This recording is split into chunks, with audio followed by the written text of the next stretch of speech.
Welcome to the Provoke and Inspire podcast, a lively discussion about how to follow Jesus in secular culture. Unfortunately, today we are down one of our usual contributors, Chad Ocho Cinco Johnson. He is speaking at an event in Colorado. He's high in the mountains. So there he is doing his thing, you know, taking risks and being awkward and such. But we do have three of us. Being awkward. And an amazing guest that I will mention in a bit. We have David, founder of Steiger, Luke Greenwood, the European director for Steiger, Hello. and myself, host of this wacky show. So welcome, everybody. That's it? Thank David you. That's good. Hello, everybody. I thought you were going to say something else. So, you know. I don't know what else Fireworks. welcome everyone Boom, boom, means. boom. It's Bang, fairly self-evident. Yeah. Anyway, if this podcast has inspired you, if it's challenged you, if it's made you angry, would you leave us a review on iTunes? Be honest, open up a vein, tell us what you feel. Not only would this encourage us with your message or discourage us, depending on the review, but it also makes the podcast more visible, and we'd greatly appreciate that. Something I want to mention, we have a couple of Provoke and Inspire events happening. The first one is a really brutal location. It's in Honolulu, Hawaii. On March 30th at Grace Fellowship, which is a church. I would give the address, but that seems a little bit overkill. If you go on the Come and Live Facebook page, there's an event, but it's on March 30th. If you're in Hawaii and you're listening to this, or if you want to just have an excuse to go to Hawaii, check that out. If you actually go on the Come and Live website, under Provoke and Inspire, hit events, you will see all of the information. You can register. The second one is on April 13th in Richmond, Virginia. I don't have any of the details in front of me for some reason, other than that it is April 13th in Richmond, Virginia. And again, if you go to comeandlive.com, we will get up all that information under Provoke and Inspire and events. So And if check you're trying to that decide out. which one to go to, Hawaii is probably a nicer option. If you're flipping a coin, make it a cheat coin with two heads. No, it's going to be cool. There's nothing wrong with Virginia. What do you got against Virginia, Luke? I don't know. It sounds weird. I've never been there.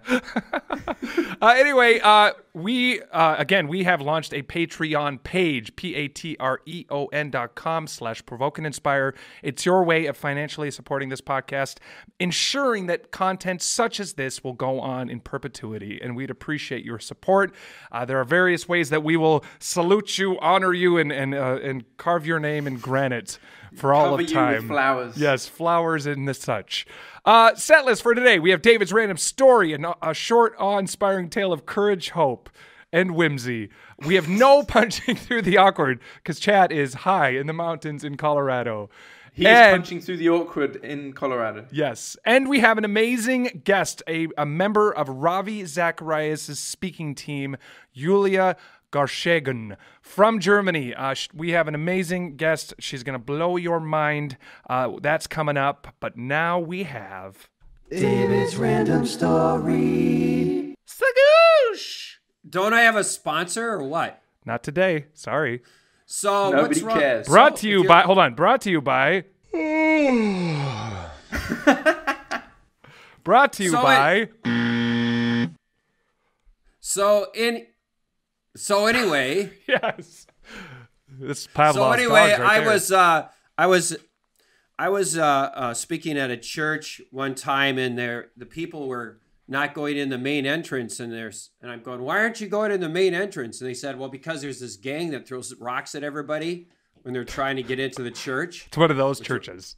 Yeah. Oh, wow. And this Classic. gang is, yes, this gang is called the Mongrel Mob in New Zealand, and they're Yes. like pretty serious. It's a real gang. Dudes.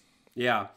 And so anyway, I thought, well, maybe I'll cut out some detail, but I thought maybe we should go to the gang and tell them about Jesus. So I asked the pastor if he knew anyone who had connections with the gang, and he goes, yeah, the sister of the president of the gang goes to our church.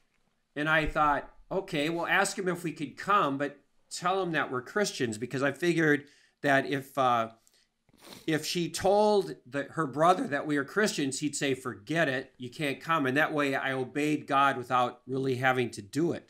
And so that was that was what I was trying to do. Right, right. That always works, yeah. Yeah, so So she says to her brother, "Hey, there's this guy. He's a band, Christian band. Can they come?" And he goes. She comes back to me and goes, "I can't believe it. Normally, if someone like you even tries to talk to my brother, he would just smash their face in. But he said you can come." And I'm going, "Wow, Lucky me. Great. That's great." So, but I heard that a DJ had played in that mongrel mob headquarters, and he came in with all his gear and he did some stuff, and they told him that he could leave, but he couldn't take any of his gear. Which he was a DJ, so it was all right. Yeah, probably. So anyway, the church. So I tell the church this, and the church is like, "Oh wow, that's so cool." I said, "Yeah, so this is when we got to go there." And they said, "Well, we're not going to go there." And I said, I said, well, "What do you mean?" He said, "Well, we're just going to sit in the church and pray for you." Yeah, spiritual warfare. Yeah, That's yeah. great. Yeah, they said, "We don't want to actually go to the gang. We're going to sit in the church and pray."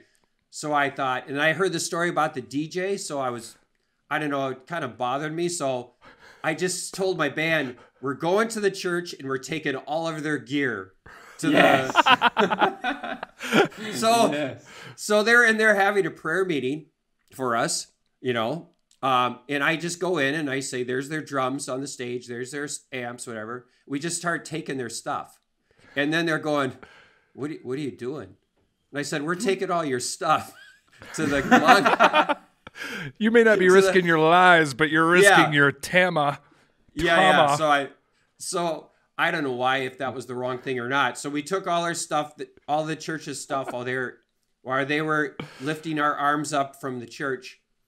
You were lifting their toms from the church. Yeah. So anyway, we brought all their gear there, and we had an amazing night, and we're able to talk to these crazy, this crazy gang about Jesus. But I don't know if the church got all their gear back after that. But I guess the random to the story is, if they don't go with you, take their equipment. That is the random of the story. No, that was dope. That was great. David's random story.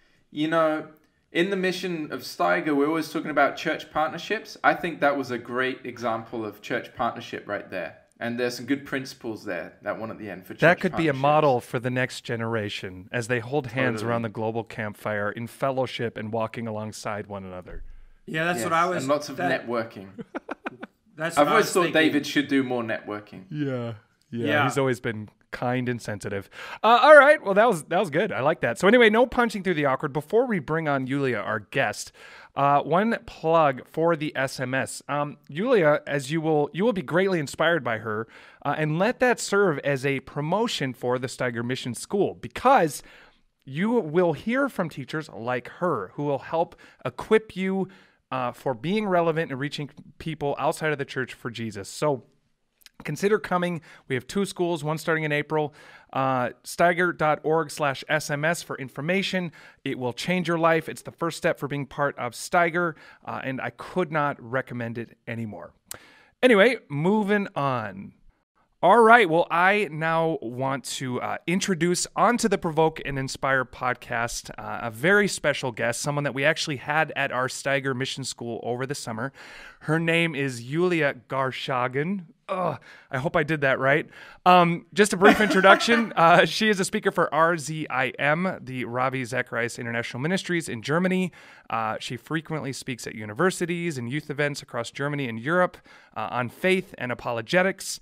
She addresses societal and existential questions from a Christian perspective. So we are very privileged to have you on, Yulia. Thank you so much for coming. Yeah, thanks for inviting me. It's a great privilege to share with you. Thanks for having me. Of course. And we had, for those that were at our school, and I was also able to sit in on some of those lectures and discussions, it was awesome. You're clearly very gifted. I love being that. It's so good. Yeah. So I'm hoping we're doing that again. I'm not sure. I'm not in charge of that. But I wasn't able to be there, Yulia, but I was told you were good, so I hope it's true. Well, we see. So No this pressure, is no pressure. yeah, no pressure at all. We're into that. This is David's All role by on the grace, podcast. no proof whatsoever. Yeah, exactly. So, let me kind of preface it. Let me start us this way. So, I think for a lot of people, the idea of apologetics is maybe a little enigmatic. They're not sure what it is. Obviously, in its most literal form, it's just defending a position. And so, Christian apologetics, in that sense, would be defending the Christian worldview.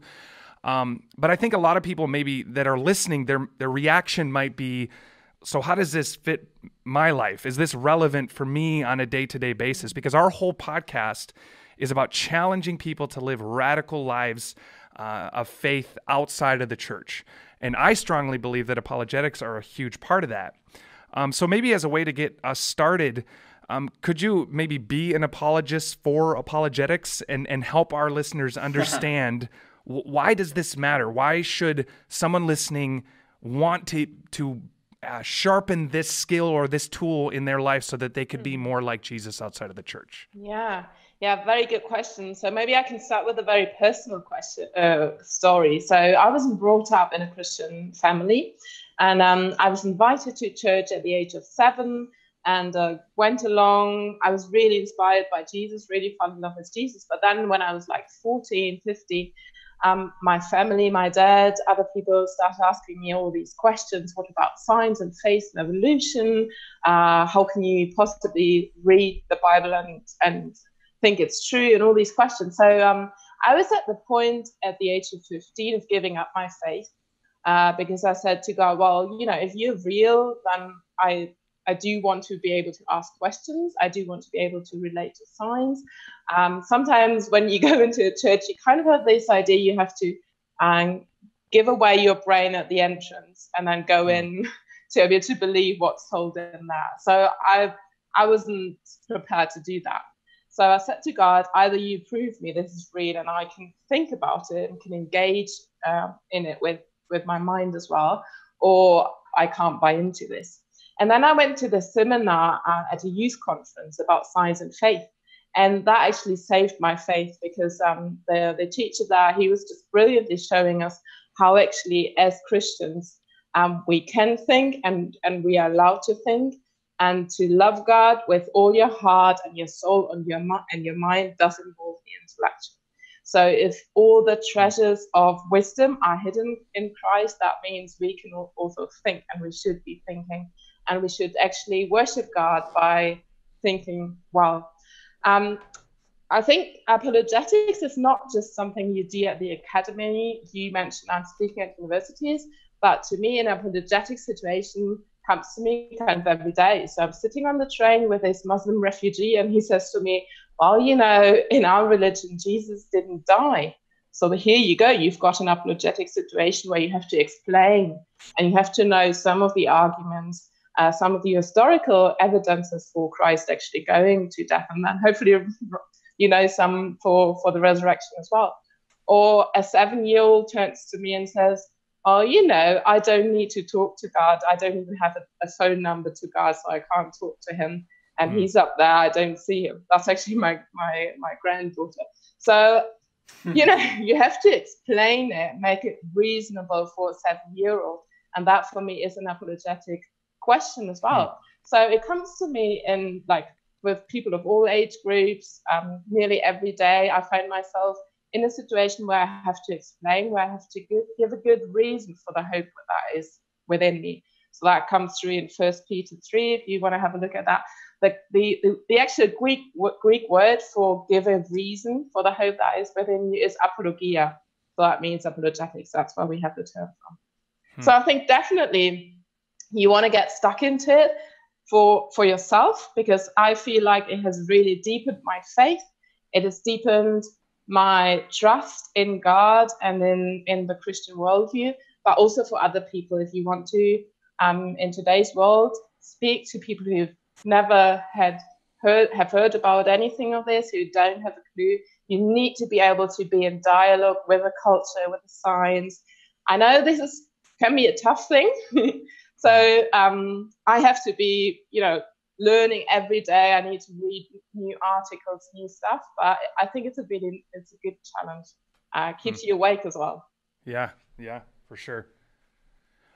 So I guess my question to that is so maybe can you give some examples of how you've seen apologetics done well, and maybe even from personal experience, some ways that it's just been poorly used, and maybe that's turned people off, or even maybe they see, YouTube videos and it seems like two people talking past each other. And of course there's value from an audience perspective and those listening in.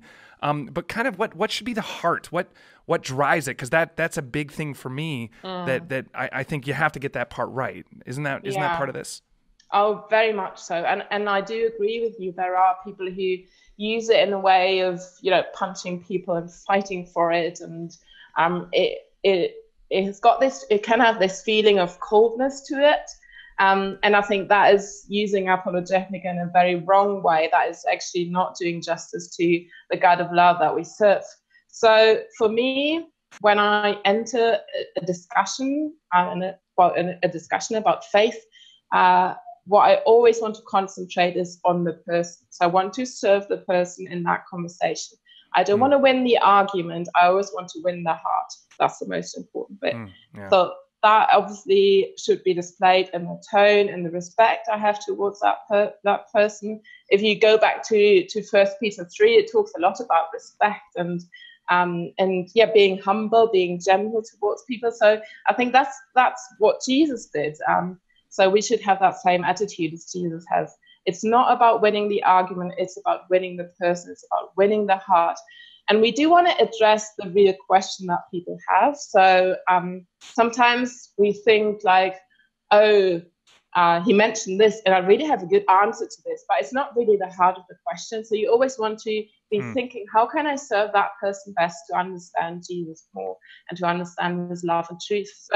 So sometimes, or most of the times, there's actually a question behind the question. So someone comes up to you and it might feel like really, he's challenging me, he's against me, but no, look deeper. And I think, therefore, the most important thing that we need to learn when we engage in those conversations is actually ask good questions. So for me, the first thing about apologetics is to learn to ask really good and relevant questions, to be a good listener, because to listen also displays love, and it helps me to understand the person better. But then I have to ask good questions. And that actually helps me also to not come into this mood of, I want to, press people down or do Bible bashing or whatever. I really want to serve them and understand them well. Do you have any... Sorry, go ahead, Luke. No, I was just going to say, because I think a lot of our listeners will be curious as well. A number of things you're saying really connect with what we talk about in the podcast in terms like asking good questions, understanding the culture around us, and a lot of the guys and girls listening to and participating in the Provoke and Inspire world are artists and musicians as well, and using that way of connecting with the culture. And we have people from all over the world listening, but I thought it'd be really cool for you to give us a bit of context for your experience in this, also coming from Germany. Like, how do you apply this in the work you do in Germany, and maybe even adding to that, just some of the key challenges that you see in the culture around us today as you're asking these questions or having these discussions with people? What are some of the main ones that you see come up in your context in Germany as challenges for the faith in the culture today? So I guess one of the most challenging challenges, the biggest challenges for us is actually apathy. So I was just reading a book that started with a line, Christianity is the least known religion in the Western world. And that's not because there is a lack of information, but because there's so much information, and most of it is actually fake news. And I think there's a lot of truth to it. So people think they know what Christianity is and they are done with it. And they don't need it. So it's irrelevant on, I would say, 3 kind of levels. So it's irrelevant on the intellectual level because science has disproved God. We want to think, so we don't want this Christianity that seems to kind of be anti-science. Secondly, on an emotional level, so I can be happy without God. I don't need the church. I don't need God to kind of, be happy. Actually, the church can be really damaging towards my happiness because happiness includes I want to develop myself and all of this. And then the church comes and tells me, no, you have all these rules to follow, whatever. And then thirdly, so intellectually, emotionally, and thirdly, on a moral level. And that in, well, my context is kind of the biggest objection that people have. So they would say Christianity is actually not good news, it's bad news for the society and for the individual. In the sense that it's not any, Christianity is not seen anymore as those with a high moral standard, and we can't keep to that standard, so we better don't try. It's now seen as the guys with a bad moral, so they are exclusive, they are homophobic, they are intolerant, they start wars, all of this. And so it will be better for the society and for the individual if the influence of Christianity goes down to zero. That's what most people think. Wow. So a lot of them don't even want to engage in the questions. Another thing I think is there's just, I mean, you know, we are on our smartphone all day. There's just so much to do. So I think distraction is a big one. There's no room to ask these questions. And I see that a lot at universities. I've actually just come back from the Netherlands. We had a mission there, like a university, a week at the university. And it was striking for me to see the openness of the people there. So they were really eager to talk. And that was very contrary to what people had told me before. They said, oh, on this campus, no one wants to talk about the deep questions. But actually, when we started asking people questions, it's all about starting to ask. It's not about starting to preach.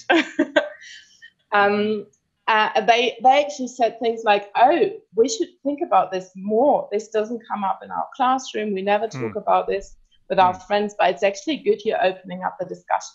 So I do think, yes, apathy is a problem, but on the other side, if you open up the space of conversation, of dialogue, it really needs to be dialogue. Then, yes, people realize, oh, it's actually something worthwhile.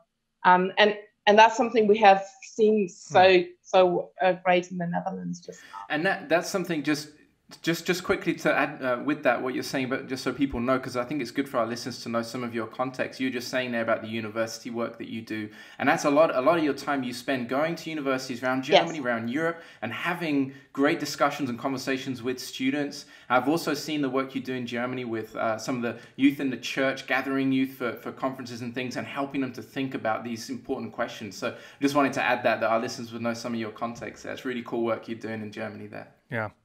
Yeah, it's actually a privilege to be able to do that, to actually go to the universities. Yeah, sorry.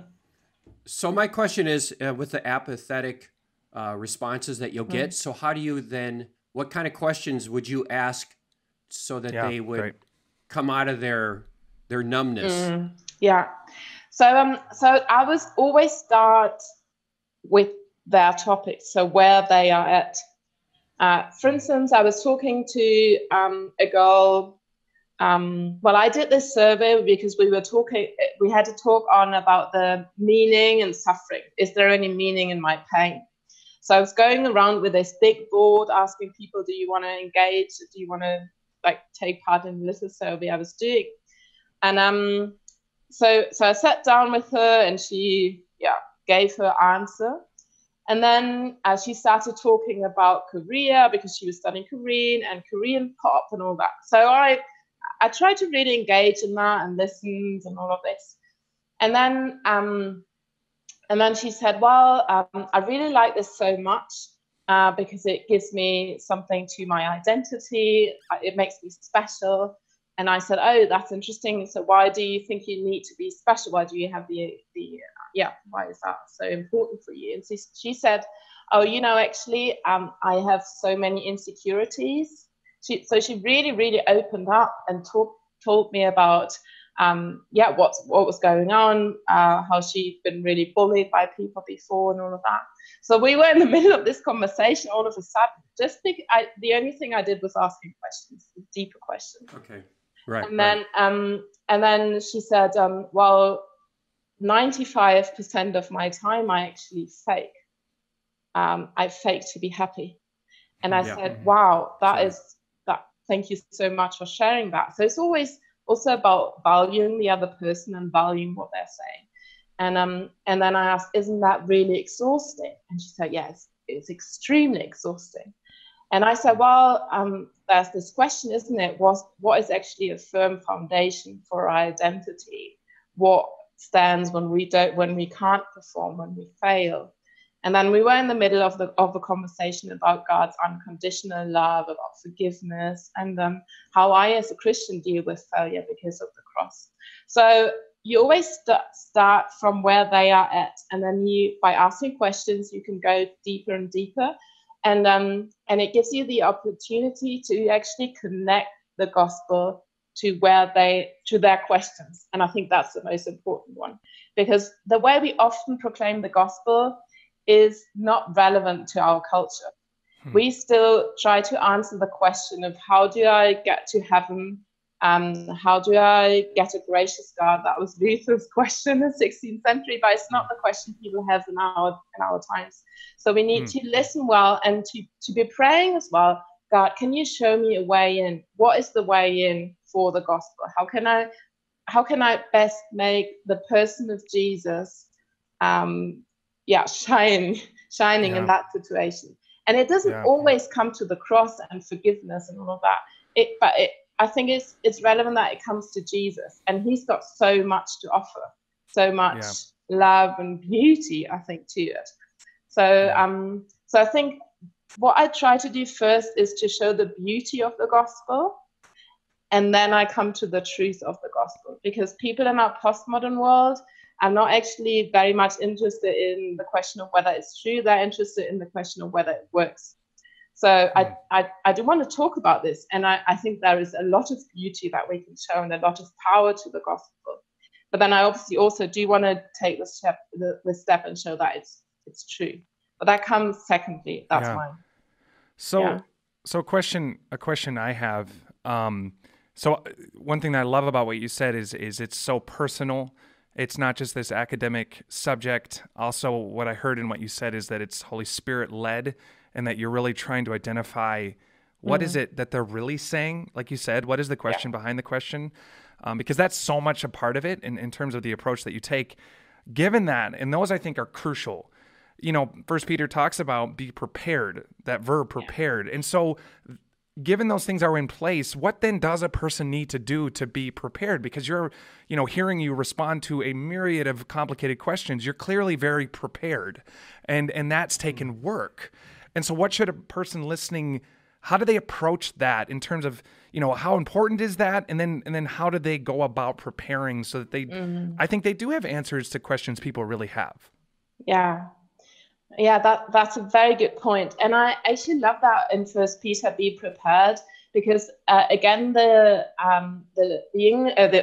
Greek word has got a lot to do with training. So it's not just you wake up one day and you're the most amazing apologist in the world and you've got the answers to all the questions. No, it is work. It's a lot of training. A lot of times I don't have the answer, and I say to the person, that's actually good to be able to say, sorry, I don't know.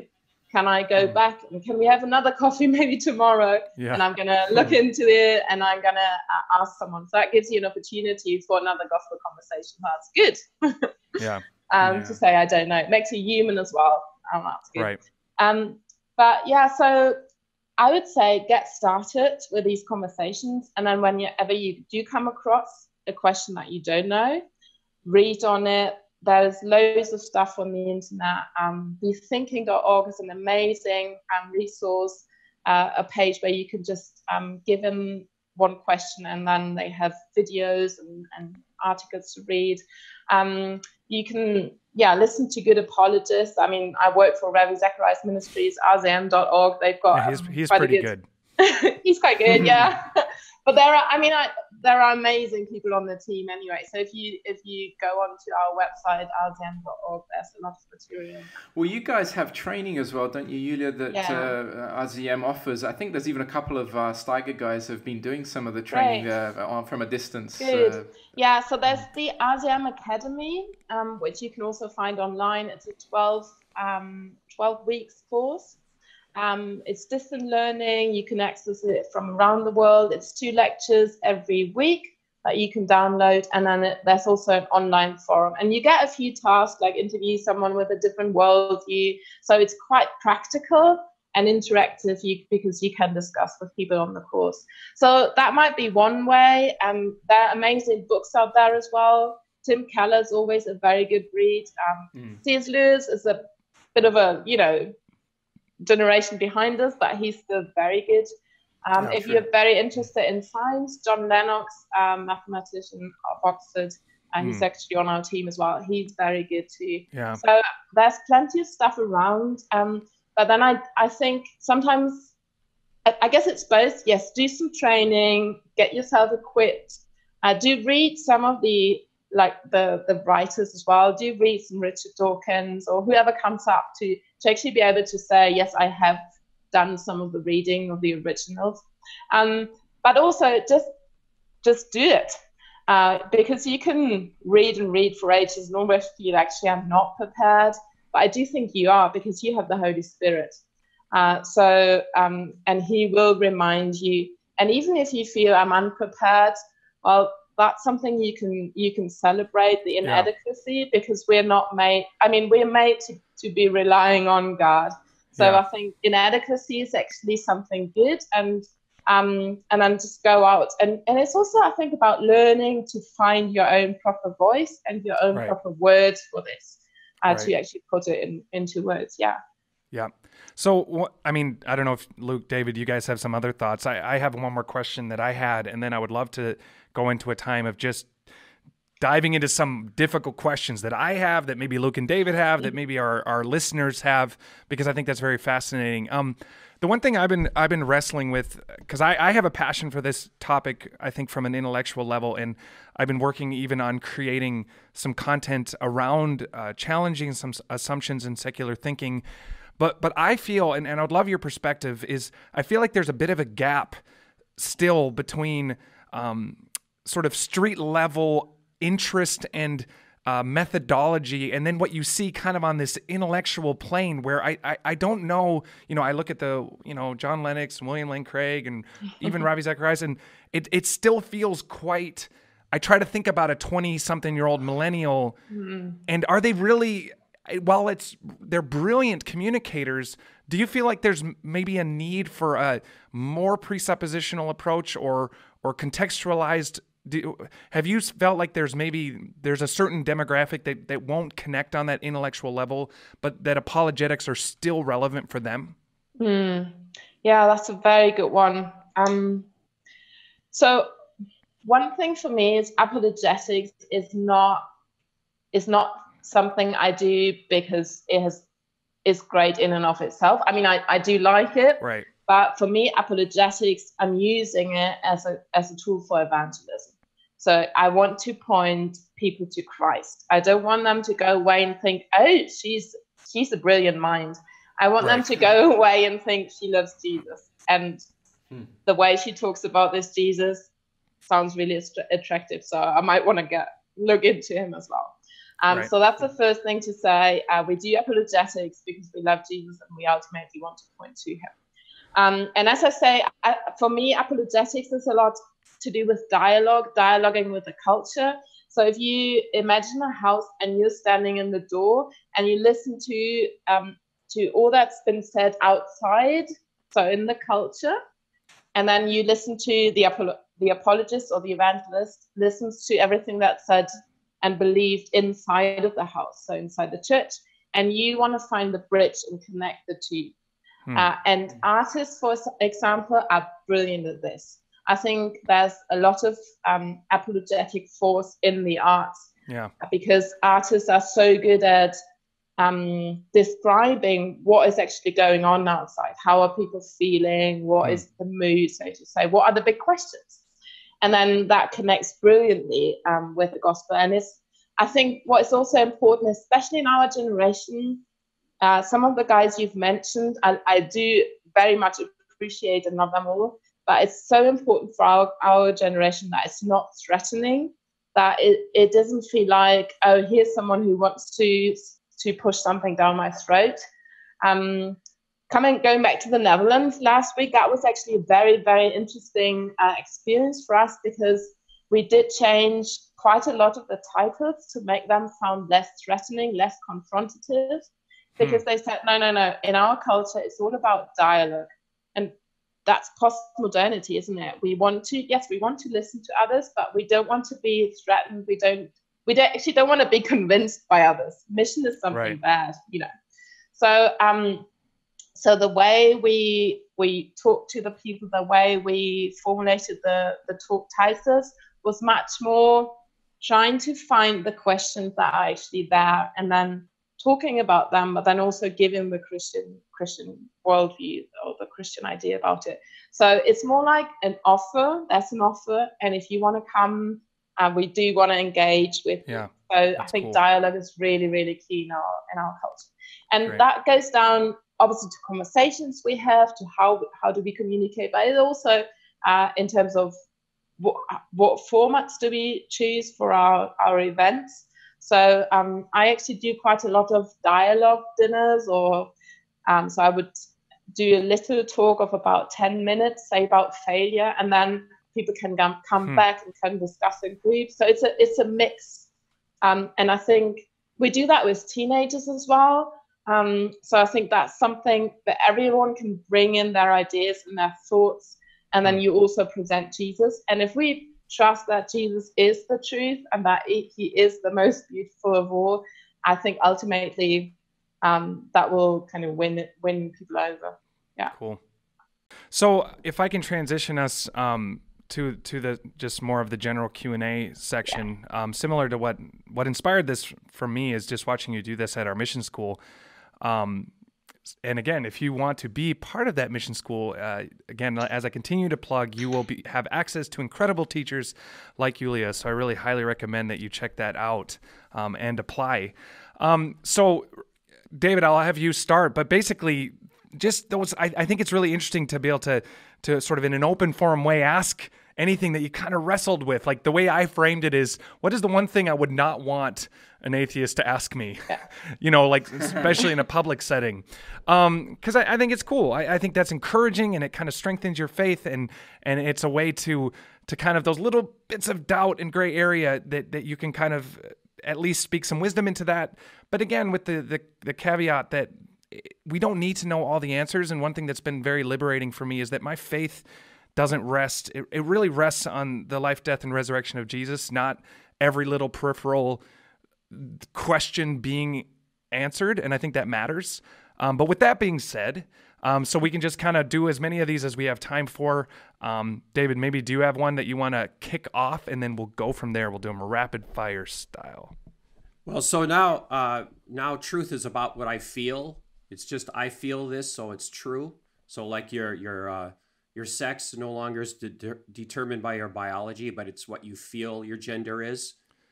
So how would you respond to people who respond in that way about Jesus? Like, well, that's cool. Jesus is your truth, and I'm glad it works for you, but it's not my truth. How would you respond to that?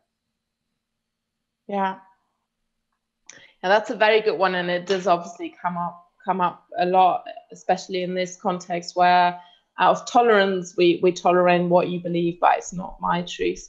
So I guess the first thing I would want to say is this question of what's truth actually mean? Is there anything like objective truth? And for many people, religion is a bit like a ring.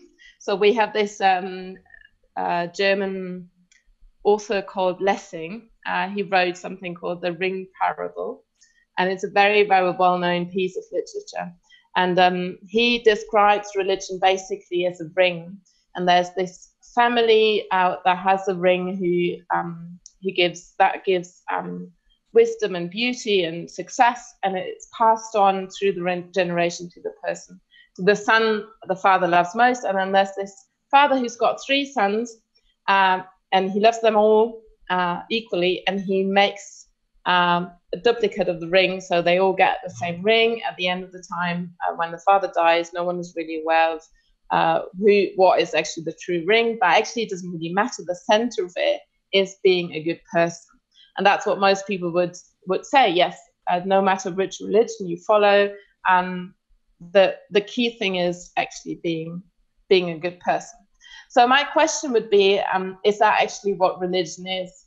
Is it just a matter of some declaration being better or not? You can obviously be a good person if you don't follow religion at all. And I do have atheist friends who are amazing people.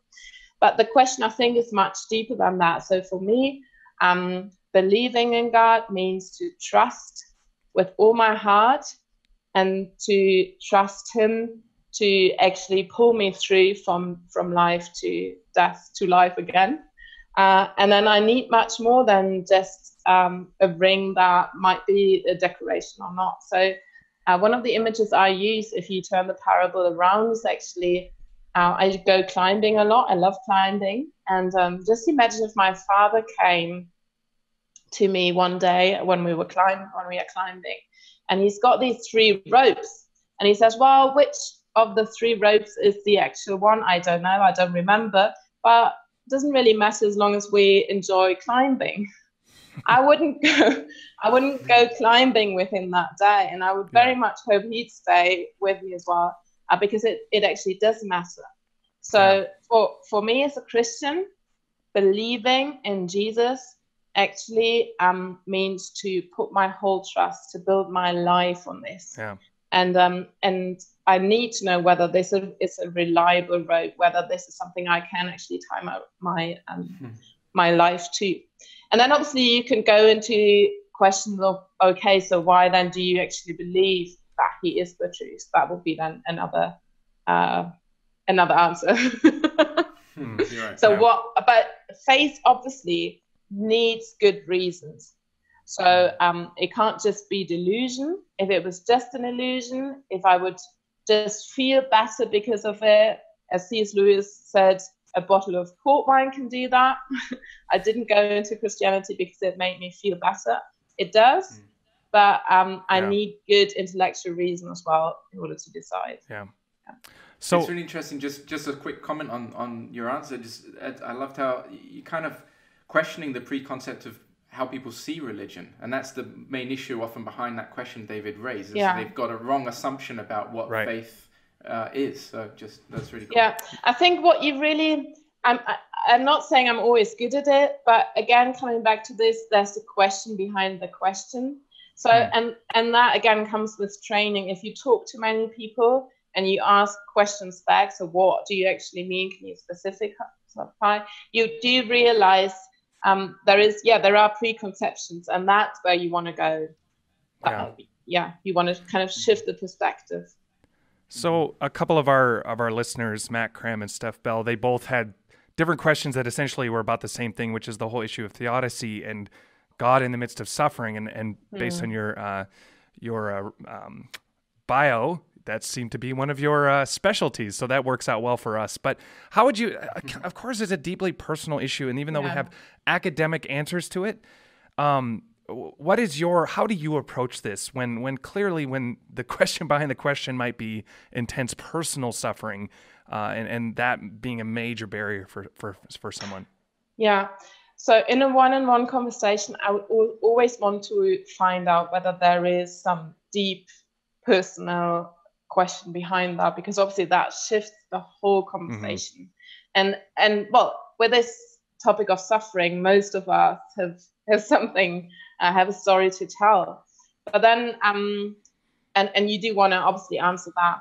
But if you look at it from a more intellectual perspective, and people do want to know that as well. So when I give a talk about it, I always would say, yes, I'm sorry if this sounds really cold, but I know that there are people in the room who want to know the intellectual, like to engage with it on an intellectual basis. And it's obviously a question that philosophers and theologians have wrestled with for thousands and thousands of years. So if I can come to that first, and then the main question, obviously, I guess, would be how can we deal with this pain when it comes to us? And that is something very, very personal to all of us. So going back to the more theoretical, intellectual arguments on that. It is obviously, I think, the biggest argument against Christianity. And I'm saying against Christianity because it is essentially a Christian question. So, for example, if you go into Buddhism, they would say pain is just an illusion, and you have to delude yourself from it.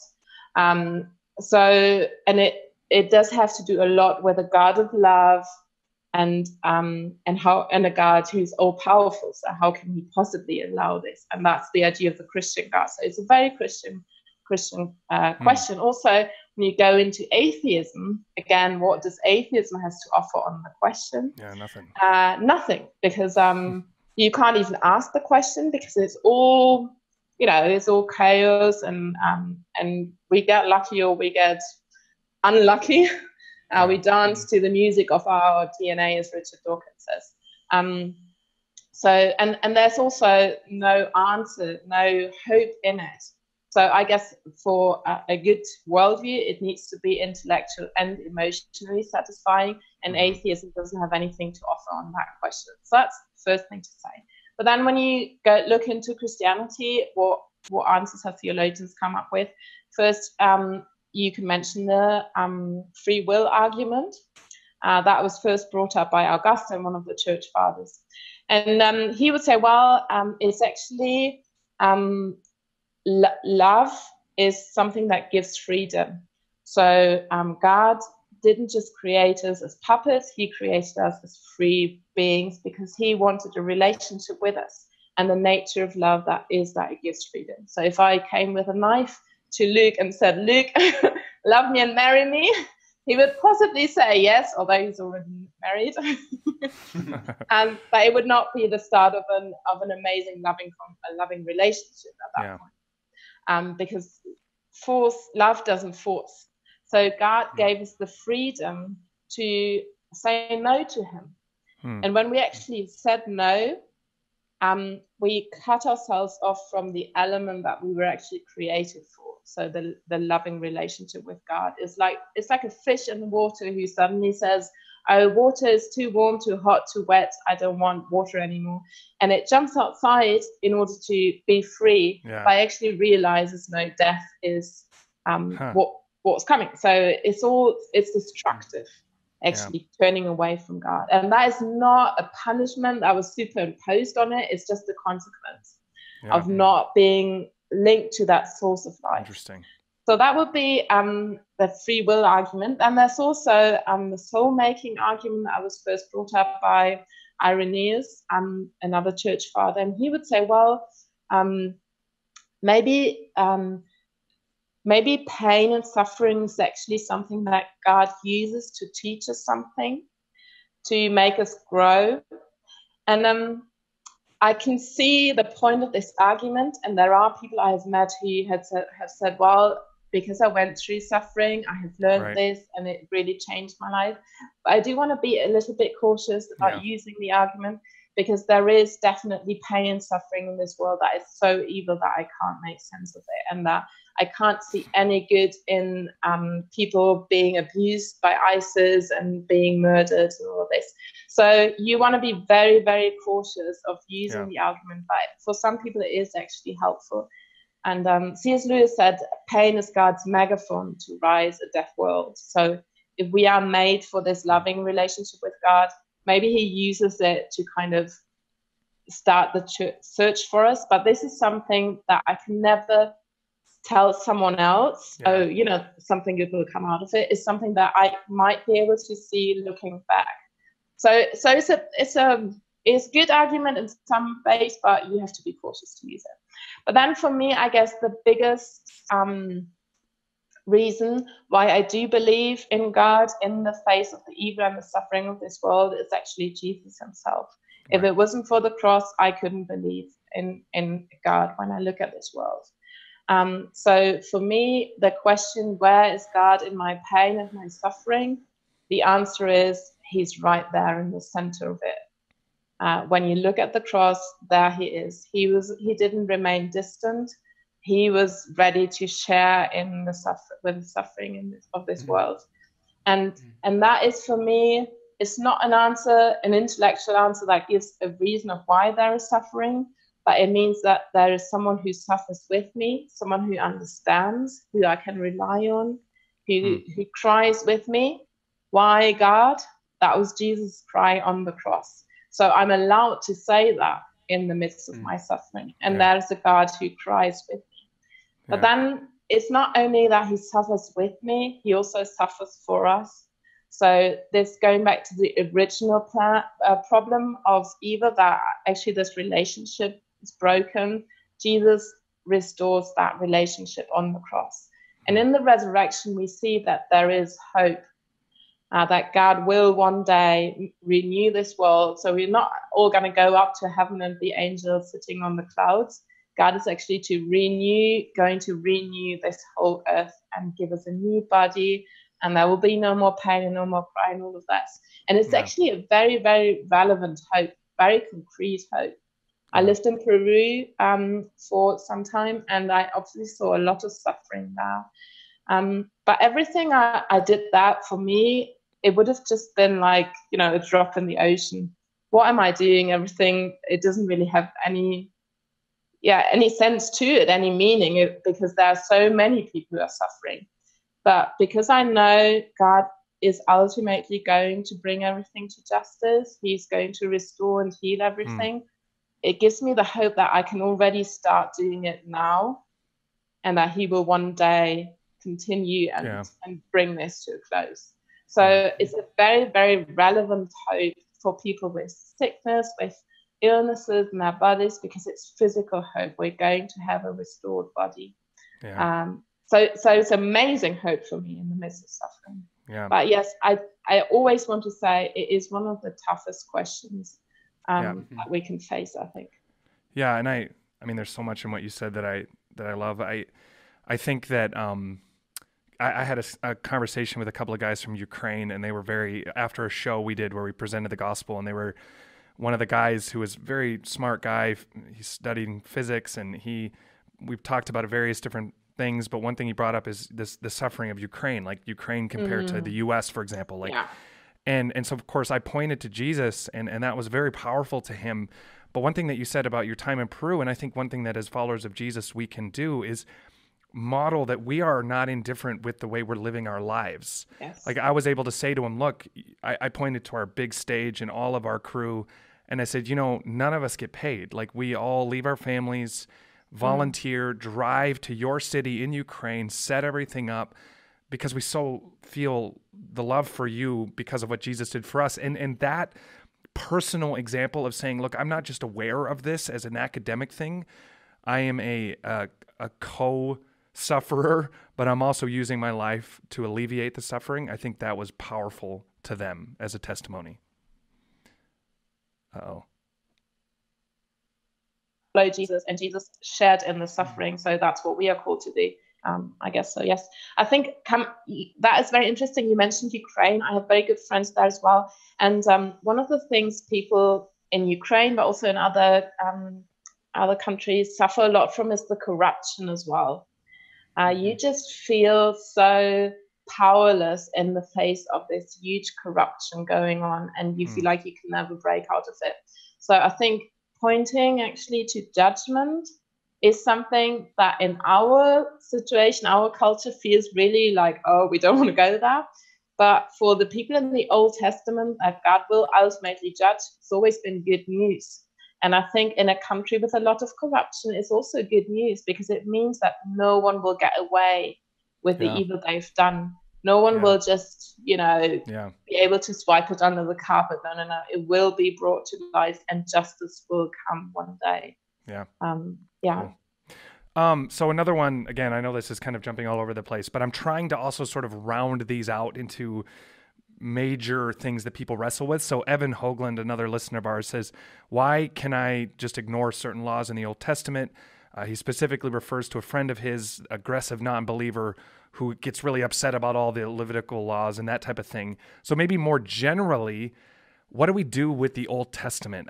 Of course, I believe God's word and all of it and everything, but do you go there? Do you put a lot of energy into defending the various, the prescription, description, and context and history, and what is sort of your approach to the Old Testament in general when it comes to non-believers?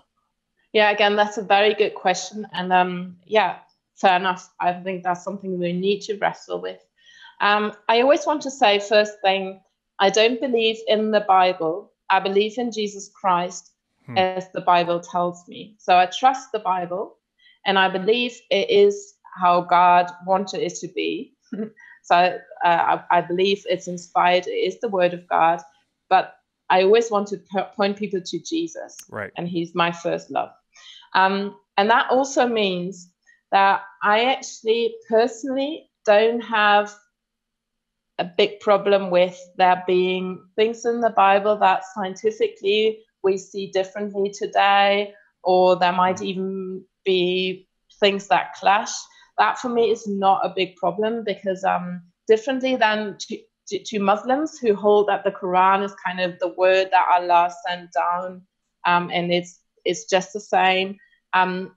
My main focus and my main trust is in Jesus. And I go back to the Old Testament, one, because it was Jesus' scripture. So he holds it in high regard. And that's why I do too.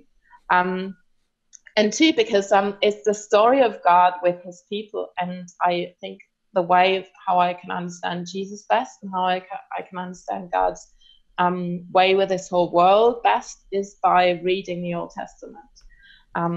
So I think, yes, it's very, very relevant, but we also have to, I think, read it in context. So when you ask about the laws in the Old Testament, and then suddenly we come to the New Testament, and it seems like it's all about grace, and has God changed in between? What happened? Is it a different God? That's what many people ask, isn't it? So I think it's always very important to look at a genre of a text. And we do that all the time with any text we read. If you read a poem, you know at once it's something very, very different to a biology textbook, just from the markers of the language. And if you know Hebrew and look at the original, you will definitely realize these are different texts that we encounter. So we have to treat them differently if we want to do justice to the text and what the original author actually intended. So that's one thing to say. Another thing about the laws is that this was actually the code of law of a people, so of Israel at the time. It's a bit like the code of law of Germany or of the US or whatever. Loads and loads of things that to our modern society, and even to the society of Jesus, didn't apply in that way, because there were different circumstances. It was a different nation. So that's something to keep in mind. I also want to say that, yes, there are things in the Old Testament, like the genocide, where God actually tells people, he tells his people, just go into this land and kill everyone, kill men and women and children. And when you read this, you go like, oh, this can't possibly be the God of love that Jesus reveals to us. And again, there are different ways of how to deal with this text. Some people take it literally and say, because God commanded the genocide, he is good, it seems to be that this sort of genocide can actually be justified. And they would say, God actually told these people like 200 or 300 years along that they were doing something wrong. We know these are very, very evil people. Maybe you could say they were a bit like ISIS today. So it's actually God putting boundaries to something very evil going on. And that's fair to say, but I would have, again, the question, can genocide really be something good, even if it was prompted by God? So, right. Yeah, fair enough, but yeah, questions there. And then another way of looking at the text, again, would be asking for the genre. It's very interesting to see my colleague has actually written his PhD on this question, whether the genocide informed any of the Crusades. And his finding was that it's only been used once throughout all the history of the Crusades as a way of motivating people to do that, to do the same, to kill others. So that's significant, but it's not very much. You would assume it was used much more, but it wasn't. And that's because throughout all the church history, like starting from the early church fathers, it was read more as an allegorical text. So they would say, oh, these are seven people, 7 nations that are mentioned here. Deuteronomy 5 is, I think. And they were actually relating them to the 7 sins. So saying we have to fight the enemies in our own hearts and lives, and we have to eradicate them completely. So again, and then you have 2 or 3 more versions of how you can read the text. It is a wrestling, I think, but it's not arbitrary either, because I think, again, coming back to the question of genre, that's very important here. But it's not a text that you read and it's all clear. So yes, there's wrestling going on. Yeah. Again, as a Christian, I want to say I have to read the Old Testament through the lenses of Jesus. Yeah. Because where I see Jesus, where I see God, the clearest is actually in Jesus. And yes, there are parts in the Bible that seem to be a little bit dark and I don't understand them, but I do want to see them through the light that Jesus actually gives me. Yeah. And when we think about genocide, when you think about violence, when you think about oppression by different dogmas or rules, I do have this sense that Jesus seems to criticize some of this.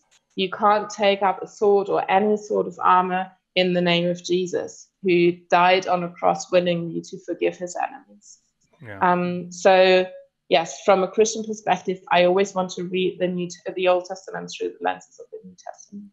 And when you say that, I think especially when it comes to this issue or this argument made against Christianity, really it's the question behind the question.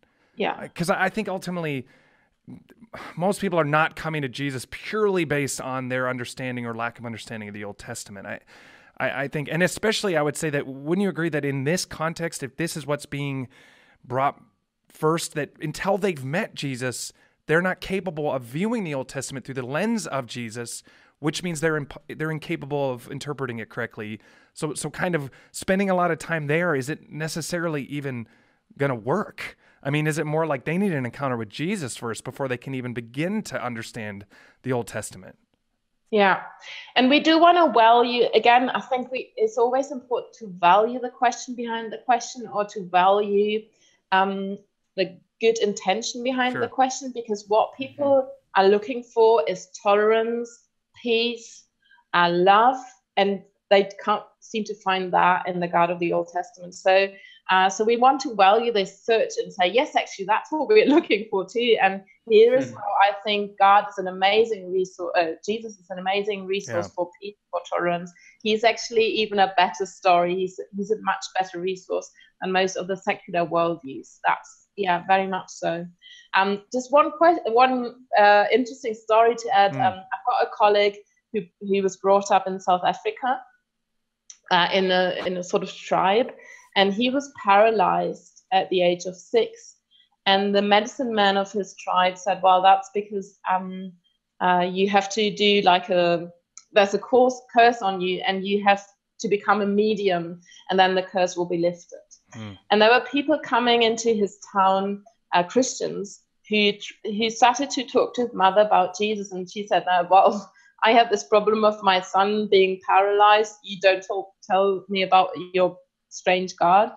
And they prayed and he got healed. And they didn't really do a good job on following up on them. You always want to do good follow-up.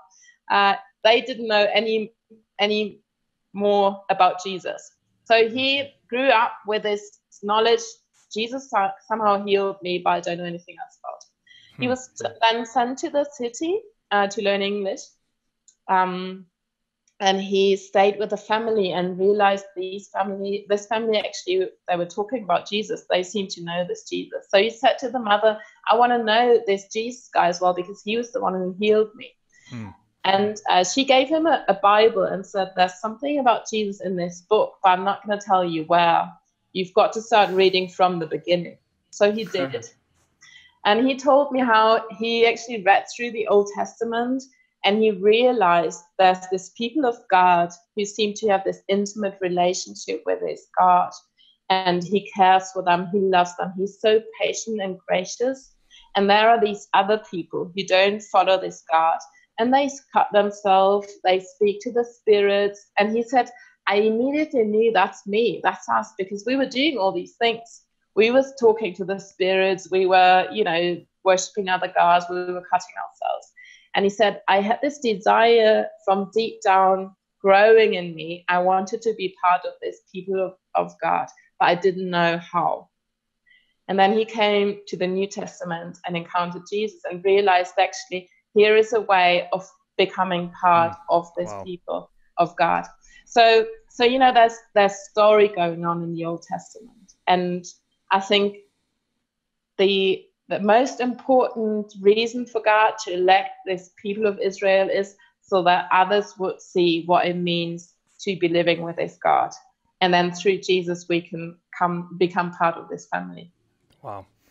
Yeah, so unfortunately, we do have to wrap it up, but I've been so incredibly encouraged. And one thing that I felt back when I heard you at the SMS and then now on this podcast is that though you're clearly, God's given you a very brilliant mind, the sort of the Christ focus of it, the Jesus-centric mission within that is cool, because we do a lot in art and music, but we often talk about, not to create false dichotomies, that, some people think you either care only about the art or you only care about the gospel, where I don't see it that way. I think God has given art as a tool to communicate truth. Yes. And I see you doing that with apologetics, and it's so inspiring to me, because it's not mutually exclusive to have a brilliant, sharp mind, fully devoted to understanding the world and its mysteries, and yet have that be exclusively about presenting the greatest hope, and that is Jesus. And so I hope that this has been encouraging to our listeners, that apologetics are about Jesus. So don't dismiss them, because I think it's a critical tool, and all the more in our culture where I think, like you said, people want to know. They're open to dialogue, and the apathy is to a Jesus that they reject because it's a false version of him. You said with your experience with in the Netherlands, it's not apathy over the real Jesus and who he really is, and these deep questions. It's their perception and their lies. And so, Anyway, thank you so much for coming on. I think we're going to have to do this again if you're willing, because there's so much more we could do. I've never heard David talk less. He's probably like, wow, I barely got to contribute. Oh, sorry. I talked too much then. No, you're great. It was that me. That was the point. That was the whole point. Yulia, I do have a question though from someone, from one of our listeners. Okay, last question. Is that all right? Is that okay? I'm up for it. Okay, so his name is Nigel. He said that he loves what you do, and he wants to know why is it that it appears that so many pastors in Germany have been abducted by aliens? We get that question very often. Yeah. Going back to subjective truth. You really don't have to answer that. You can, you're not American, but you can plead the fifth if you want. I'm yet to meet a pastor that's been abducted by an alien. Well, but by definition, it's because their contact. I'd love to hear from them. But the problem is, Yulia, it's hard to meet a pastor that's been abducted by an alien, because they've been abducted. They're gone by an alien. That was the point of my answer as well. Anyway, I apologize.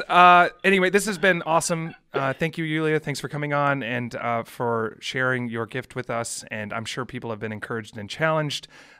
If you want to send in questions that we won't be able to answer, you can send those to provokeandinspire@comeandlive.com.